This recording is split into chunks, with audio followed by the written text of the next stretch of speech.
तो अशोक सिंघल मिलने पहुंचे आसाराम बापू से और सिंघल को लगता है आसाराम बापू को फंसाया गया है। चलिए आपको सुनवाते हैं क्या किया है सिंघल ने दावा।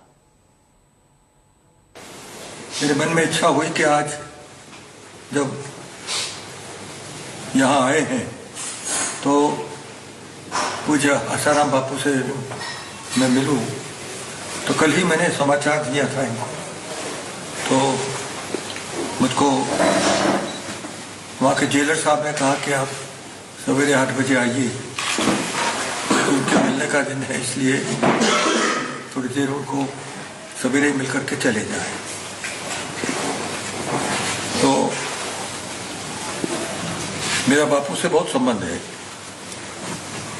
और मेरा ऐसा मानना है कि इस देश में बहुत बड़ा षड्यंत्र हमारे संतों को बदनाम करने का चला है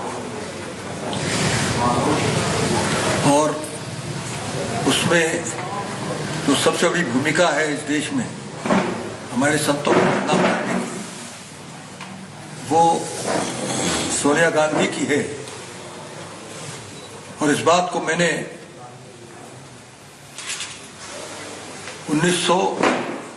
2006 में मैंने इस बात को लोगों के सामने रखा था, मीडिया के सामने भी रखा था कि साईं बाबा के यहाँ एक उनकी डिवोटी आई हुई थी ग्रीस से।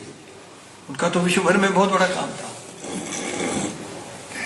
वो सोनिया जी की सहेली है और उन्होंने बात बात में चर्चा की बाबा से कि सोनिया जी, उनको लगता है कि सबसे बड़े शत्रु यहाँ के देश के ये भगवे रोजधारी हमारे संत हैं और ये जो आरएसएस की संस्था है, संघ, ये इनके सबसे बड़े मेरे शत्रु हैं।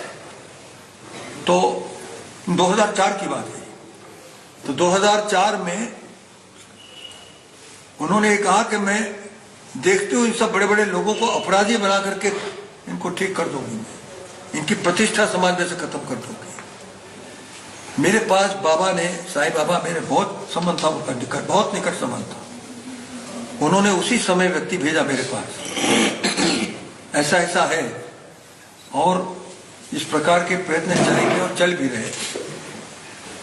तो साईं बाबा के ऊपर तो बड़े प्रयत्न हुए क्योंकि साईं बाबा के यहाँ इतनी बड़ी संख्या में विदेशियों का आना शुरू हो गया, ईसाइयों को बड़ा भारी खतरा हो गया। यानी उनके यहाँ डेनमार्क से पूरा जहाज भर करके आता था बाबा के यहाँ। भिन्न भिन्न देशों के सब बड़ी संख्या में लोग वहां आते थे। मैं समझता हूँ कि शायद वहां जो बड़ी भीड़ इकट्ठी होती है उसमें से 10% लोग तो विदेशों से आते हैं, उनकी भीड़ होती है। तो उनको भी बड़ी बदनाम करने की कोशिश की मगर वो कुछ कर नहीं सके।